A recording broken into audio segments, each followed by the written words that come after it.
بسم اللہ الرحمن الرحیم۔ حضرت بی بی فاطمہ رضی اللہ تعالیٰ عنہا کا معجزہ۔ عرب کی عورتیں حضرت بی بی فاطمہ رضی اللہ تعالیٰ عنہا کو بہت ہی غریب سمجھتی تھیں، کیونکہ ہر وقت بی بی فاطمہ سادگی میں رہتی تھیں۔ اس لیے عرب کی عورتیں بی بی فاطمہ کو بہت ہی غریب سمجھتی تھیں۔ وہ یہ سمجھتی تھیں کہ پاک بی بی کے پاس کچھ بھی نہیں ہے۔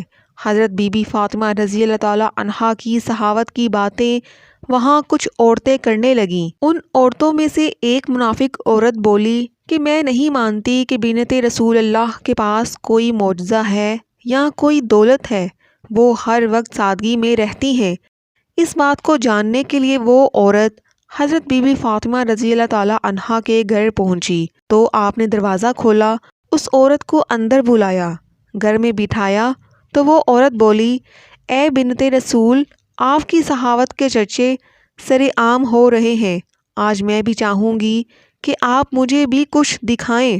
حضرت بی بی فاطمہ رضی اللہ تعالیٰ عنہا فرمانے لگی کہ اللہ تبارک و تعالیٰ نے ہر انسان کو وہ عطا کیا ہے جو اس کے لیے بہتر ہے۔ پاک بی بی فرمانے لگی، اے عورت، وہ نعمتیں دیکھو جو اللہ تبارک و تعالیٰ نے تمہیں جسم کی صورت میں عطا کی ہیں، ان نعمتوں کے آگے دنیا کی دولت کچھ بھی نہیں ہے۔ وہ عورت حضرت بی بی فاطمہ رضی اللہ تعالیٰ عنہا کی باتوں پہ ہنسنے لگی اور کہنے لگی کہ میں آپ کے گھر پہ دولت دیکھنے آئی ہوں کہ آپ کے پاس کتنی دولت ہے۔ وہ عورت کہنے لگی کہ آپ مجھے کچھ بھی معجزہ یا دولت دکھا دیں تو میں مان جاؤں گی کہ آپ کے والد اللہ کے رسول ہیں اور آپ کا خاندان سچا ہے۔ حضرت بی بی فاطمہ رضی اللہ تعالیٰ عنہا نے فرمایا کہ وہاں پہ میرا مصلی رکھا ہے جس پر میں نماز پڑھتی ہوں، اس کو ہٹا کر دیکھو، تمہیں تمہاری مراد مل جائے گی۔ وہ عورت جیسے ہی بی بی فاطمہ کے حجرے میں پہنچی اور اس نے مصلی ہٹایا، وہ عورت کیا دیکھتی ہے کہ مصلی کے نیچے بہت ہی لاتعداد خزانہ پڑا ہوا ہے، ہیرے جواہرات اور کافی سارا سونا تھا، جو وہ دیکھ کر حیران ہو گئی۔ وہ جیسے ہی جواہرات نکالتی رہی، خزانہ ویسے کا ویسا ہی رہا۔ وہ عورت جیسے ہی بی بی فاطمہ کے سامنے آئی تو حضرت بی بی فاطمہ رضی اللہ تعالیٰ عنہا اس عورت کو مسکرا کے دیکھنے لگی اور وہ عورت پاک بی بی کو بہت ہی حیرت سے دیکھنے لگی۔ وہ عورت بی بی فاطمہ سے کہنے لگی کہ آپ کون ہیں؟ آپ تو اتنی سادگی میں رہتی ہیں، آپ کا لباس اتنا سادہ ہے اور آپ کے پاس اتنی دولت ہے، میں تو یہ سوچتی تھی کہ آپ کے پاس دنیاوی دولت نہیں ہے، تبھی آپ اتنی سادگی میں رہتی ہیں۔ حضرت بی بی فاطمہ رضی اللہ تعالیٰ عنہا فرمانے لگی کہ اللہ تبارک و تعالیٰ نے دنیا کے تمام خزانے ہم اہل بیت کے قدموں میں رکھ دیے ہیں، اور اللہ کی مرضی یہ ہے کہ ہم سادگی میں رہیں تاکہ کوئی بھی شخص سادگی اختیار کرنے میں شرم نہ کرے۔ حضرت بی بی فاطمہ رضی اللہ تعالیٰ عنہا فرمانے لگی کہ اس دنیاوی دولت کا تو آخرت میں سخت حساب دینا پڑے گا۔ جیسے ہی اس عورت نے آپ کا اخلاق اور معجزہ دیکھا تو وہ قدموں میں گر پڑی۔ وہ عورت رو کر کہنے لگی کہ اے بنت رسول اللہ، مجھے معاف کر دیجیے گا، آپ کے والد اللہ کے رسول ہیں، میں اس بات کو تسلیم کرتی ہوں کہ آپ کا گھر اور آپ اللہ کے بہت قریب ہیں اور آج میں بھی اسلام قبول کرتی ہوں۔ سلام ہو حضرت بی بی فاطمہ الزہرا رضی اللہ تعالیٰ عنہا کی صحاوت پر، جس کو کفار بھی دیکھ کر مسلمان ہو جاتے تھے۔ سبحان اللہ۔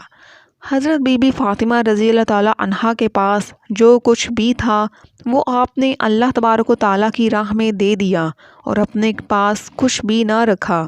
حضرت بی بی فاطمہ رضی اللہ تعالیٰ عنہا گھر کے سارے کام اپنے ہاتھوں سے کیا کرتی تھیں، گھر میں بچوں کی پرورش بھی کرتی تھی اور سارا دن چکی میں آٹا پیسا کرتی تھی۔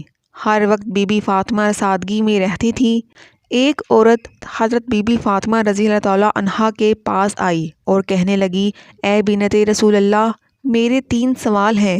پہلا یہ کہ کوئی ایسا عمل ہے جس سے انسان کے سارے گناہ معاف ہو جائیں، اور دوسرا سوال اللہ تبارک و تعالیٰ کے نزدیک سب سے افضل کون سا گھر ہے، اور تیسرا سوال یہ ہے کہ انسان اور جنت کے درمیان کتنا فاصلہ ہے۔ یہ بات سن کر حضرت بی بی فاطمہ رضی اللہ تعالیٰ عنہا فرمانے لگی کہ میں نے اپنے ابا حضور صلی اللہ علیہ وآلہ وسلم سے سنا ہے کہ اپنے والدین کی خدمت کرنا ایک ایسا عمل ہے، اللہ تبارک و تعالیٰ انسان کے گناہ ایسے معاف کر دیتا ہے جیسے آگ لکڑی کو ختم کر دیتی ہے، اور ایسے معاف کر دیتا ہے جیسے آگ لکڑی کو ختم کرتی ہے۔ اور تمہارا دوسرا سوال تھا کہ اللہ تبارک و تعالیٰ کے نزدیک کون سا گھر زیادہ افضل ہے۔ جس گھر میں عورتوں کا پردہ جتنا افضل ہوگا، اللہ کے نزدیک اس گھر کا مقام بھی افضل ہوگا۔ میں نے اپنے ابا حضور سرکار دو عالم صلی اللہ علیہ وآلہ وسلم سے سنا ہے کہ جیسے جواہرات کے لیے صندوق ضروری ہے، ویسے ہی عورت کے لیے پردہ بھی ضروری ہے۔ اور تمہارا تیسرا سوال یہ تھا کہ انسان اور جنت کے درمیان کتنا فاصلہ ہے۔ میں نے اپنے ابا حضور صلی اللہ علیہ وآلہ وسلم سے سنا ہے کہ انسان اور جنت کے درمیان 1 قدم کا فاصلہ ہے۔ تو وہ عورت کہنے لگی کہ اے بنت رسول اللہ صلی اللہ علیہ وآلہ وسلم، یہ کیسے ممکن ہے؟ اس کی بات سن کر حضرت بی بی فاطمہ رضی اللہ تعالیٰ عنہا نے فرمایا، اے عورت، تو اپنا 1 قدم اپنے نفس اور خواہشات پر رکھ، اور تمہارا دوسرا قدم جنت میں ہوگا۔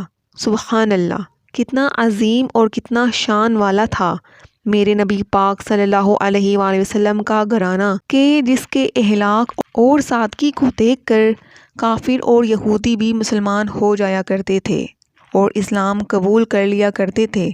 اور کتنی ہی عظیم شان تھی نبی پاک صلی اللہ علیہ وآلہ وسلم کی لاڈلی بیٹی بی بی فاطمہ الزہرا کی، کہ جن کے اخلاق اور سادگی کو دیکھ کر یہودی عورت مسلمان ہو گئی۔ سبحان اللہ، آپ بھی سبحان اللہ ضرور کہیے گا۔ تو امید کرتی ہوں کہ آپ کو آج کی یہ ویڈیو پسند آئی ہوگی۔ ویڈیو اچھی لگی ہو تو ویڈیو کو لائک کر دیں، اور اس ویڈیو کو اپنے دوست، احباب اور فیملی ممبرز کے ساتھ لازمی شیئر کیجیے گا، اور کمنٹ باکس میں اپنے قیمتی رائے کا اظہار ضرور کیجیے گا۔ اور اگر آپ مزید ایسی معلوماتی اور اسلامک ویڈیوز دیکھنا چاہتے ہیں تو میرے چینل کو سبسکرائب کر لیں، تاکہ ہر نئی آنے والی ویڈیو آپ تک بآسانی پہنچ سکے۔ تو ملتے ہیں دوسری ویڈیو میں، تب تک کے لیے اجازت دیجیے۔ اللہ حافظ۔